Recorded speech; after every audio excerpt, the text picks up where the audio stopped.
আর কয়েক ঘন্টার মধ্যে কলকাতা ডার্বি, ডুরান্ড কাপের ওপেনিং ম্যাচ এবং কলকাতা ডার্বি দিয়ে শুরু হবে। ইস্টবেঙ্গল মোহনবাগান সেখানে মুখোমুখি হচ্ছে। কে জিতবে কে হারবে ড্র হবে সে তো আমরা 5টা থেকে 7টা অবধি ম্যাচ দেখবো, তারপরে বুঝতে পারবো। তারপরে সেই নিয়ে তো অবশ্যই ভিডিও আসবে, পোস্ট ম্যাচ রিভিউ। কিন্তু এই ভিডিওটাতে ইস্টবেঙ্গলের জন্য দুটো আপডেট রয়েছে, মেজর আপডেট রয়েছে। ইস্টবেঙ্গল সমর্থকরা ডার্বির আগে কিন্তু দুটো সুখবর পেয়ে গেছে। একটা অবশ্যই কনফার্মড, আর একটা আপাতত ভালো স্টেজে রয়েছে, কনফার্মড হয়ে যাওয়ার সম্ভাবনা রয়েছে। দুজন প্লেয়ার কে এটা তো আমরা অলরেডি জানি, কিন্তু দুজন প্লেয়ার কেমন হতে চলেছে ইস্টবেঙ্গলের জন্য অবশ্যই সেই নিয়ে এই ভিডিওতে কথা বলবো। এবং তার সাথে একটা ছোট্ট কিন্তু মেজর আপডেট শেয়ার করা রয়েছে সবার সাথে যারা ফুটবলটাকে ট্রুলি ভালোবাসে। সেটা হচ্ছে যে ব্রাজিল টিম কিন্তু ইন্ডিয়াতে আসতে পারে সেপ্টেম্বর বা অক্টোবর মাসে। ব্রাজিল এখানে আসবে, কলকাতাতে আসবে এবং একটা ফিফা ফ্রেন্ডলি ম্যাচ খেলবে। অবশ্যই ইন্ডিয়ার সাথে খেলবে না, সেটা সম্ভব না, কারণ আমাদের যে র্যাঙ্কিং রয়েছে সেটাতে ব্রাজিলের টিমকে অন্ততপক্ষে কনভিন্স করার মতো আমাদের র্যাঙ্কিং নেই। আমরা ভালো জায়গায় থাকলে ডেফিনেটলি হয়তো একটা ম্যাচ হতে পারতো, আর ম্যাচটা হলেও সেটা আমরা লজ্জাজনকভাবে হারতে পারি।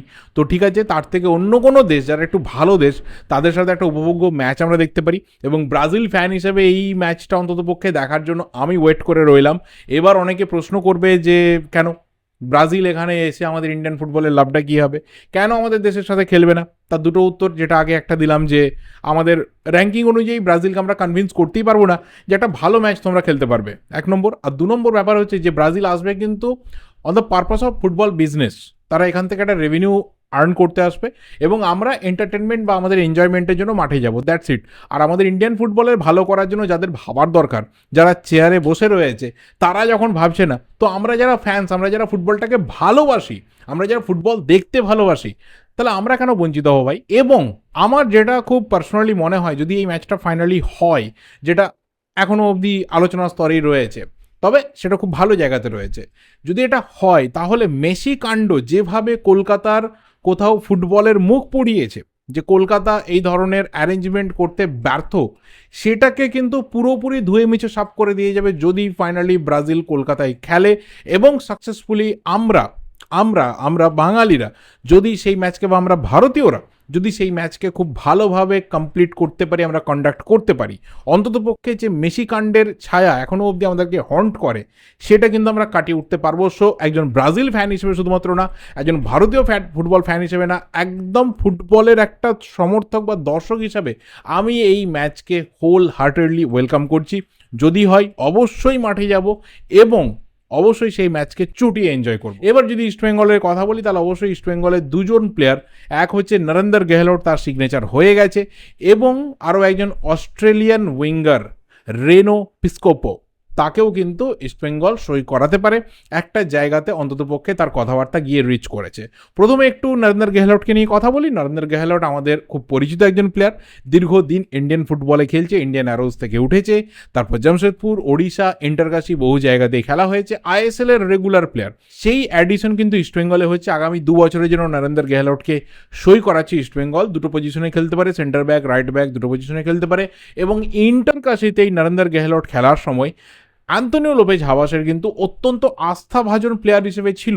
কেন বলছি? কারণ নিশ্চল চন্দনের সাথে রেগুলার ম্যাচগুলোতে কিন্তু নরেন্দর গেহলট ওয়াজ পার্টনারিং, রেগুলার ম্যাচগুলোতে কিন্তু পেয়ার করছিল, এবং সেখানে ডিফেন্ডার, বিদেশি ডিফেন্ডারকে কিন্তু হাবাস বেঞ্চে বসিয়ে রাখছিলেন। তো এখানেই বুঝতে পারা যায় যে নরেন্দর গেহলট কতটা কোচকে কনভিন্স করতে পেরেছে, ইমপ্রেস করতে পেরেছে। তো অবশ্যই এই সিগনেচারটা ইস্টবেঙ্গলের জন্য টু গুড সিগনেচার হতে যাচ্ছে। যেহেতু রাইট ব্যাকটাতে এখন প্রবলেম রয়েছে, কতদিনের মধ্যে এসে যাবে, কবে ম্যাচ খেলবে সেটা তো অবশ্যই আমরা দেখব, কিন্তু একটা ভেরি গুড ইনক্লুশন হতে যাচ্ছে। কিন্তু মার্কাস যে টুইটটা করেছিল যে সারপ্রাইজ অ্যাডিশন হতে পারে বা একটা ডিফেন্সিভ রিইনফোর্সমেন্টের জায়গা থেকে সারপ্রাইজ সিগনেচার হতে পারে, আমার পার্সোনালি মনে হয়, it's my very personal opinion, যে নরেন্দর গেহলট হয়তো এই সারপ্রাইজ সিগনেচারের জায়গাটাকে হিট করছে না, ভালো সিগনেচার কোয়ালিটি অ্যাডিশনকে হিট করছে, কিন্তু সারপ্রাইজ ব্যাপারটা আমরা ওই জায়গাতে যেতে পারছি না। তার কারণটা হচ্ছে ওর নামটা অনেক আগে থেকে আমাদের সামনে এসে গেছিল। এরপরে যে প্লেয়ার রয়েছে, যাকে নিয়ে অন্ততপক্ষে ইস্টবেঙ্গল সমর্থকরা already they are excited, he is Reno পিসকোপো।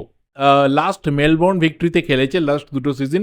তার আগে তাকে আমরা নিউক্যাসল জেটসে খেলতে দেখেছি, ওয়েলিংটন ফিনিক্সে খেলতে দেখেছি, এবং তার ইউথ কেরিয়ার, তার ডেভেলপমেন্টাল কেরিয়ার, সেটা কিন্তু ইন্টার মিলান থেকে শুরু হয়েছিল। সেখানে আন্ডার 17, আন্ডার 19, আন্ডার 15 বহু পর্যায়ে খেলেছে। ইতালির বিভিন্ন যুব দলেও খেলেছে, আন্ডার 15, আন্ডার 16, আন্ডার 17, তারপর অস্ট্রেলিয়ার যে অলিম্পিক টিম সেখানেও কিন্তু ছিল। তো সেই প্লেয়ারের সাথে ইস্টবেঙ্গলের কয়েক প্রস্ত কথা হয়েছে এবং সেটা একটা অ্যাডভান্স স্টেজের দিকে এগোচ্ছে। আর এটাকে প্রথম অফিসিয়ালি কিন্তু ব্রেক করেছে 90 ফুটবল। আপাতত 28 বছর বয়স এবং মোটামুটি তার এ লিগেই পুরো সিনিয়র কেরিয়ার কেটেছে।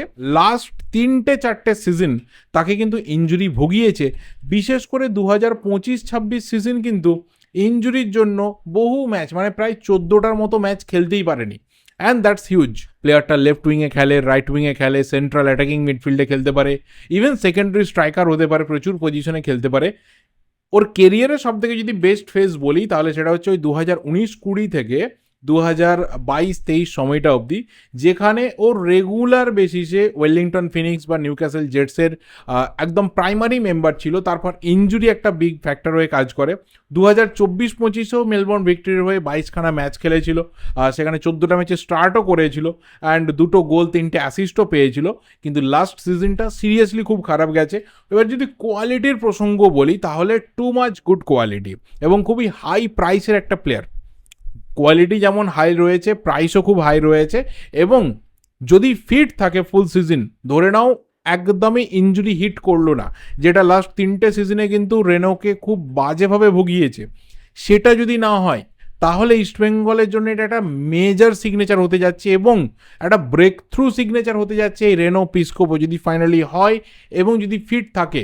এবং সব থেকে বড় প্লাস পয়েন্ট হচ্ছে যে হাবাসের সিস্টেমে যেটা সব থেকে বেশি একটা প্লেয়ারের জন্য দরকার, যে তোমাকে অলরাউন্ড পারফরমেন্স করতে হবে, শুধুমাত্র তোমাকে ফরওয়ার্ডে দাঁড়িয়ে থাকলে হবে না, টিমের প্রয়োজনে ইউ হ্যাভ টু ডিফেন্ড, এবং সেটা কিন্তু রেনো পিসকোপোর মধ্যে রয়েছে। যদি আমরা ওর বিভিন্ন ম্যাচের হিটম্যাপ দেখি তাহলে সেখানে দেখব যে ওকে যতটা আমরা উইংয়ে দেখি, যতটা ওকে আমরা বক্সের আশেপাশে দেখি, ঠিক ততটাই কিন্তু টিমের প্রয়োজনে নিজের বক্সের আশেপাশেও কিন্তু প্লেয়ারটা আসে। এবং age, it's a very big factor. 28 বছর মাত্র এজ, এবং যদি ফিট থাকে, যদি কোনোভাবে ইনজুরি ওকে হিট না করতে পারে, তাহলে ইস্টবেঙ্গলের আপফ্রন্টে অন্যতম বড় শক্তি হিসেবে কিন্তু এই রেনো পিসকোপো ধরা দেবে। বেশ কিছু এক্সাইটিং ইন্ডিয়ান প্লেয়ার রয়েছে এই টিমটাতে উইঙ্গার হিসাবে।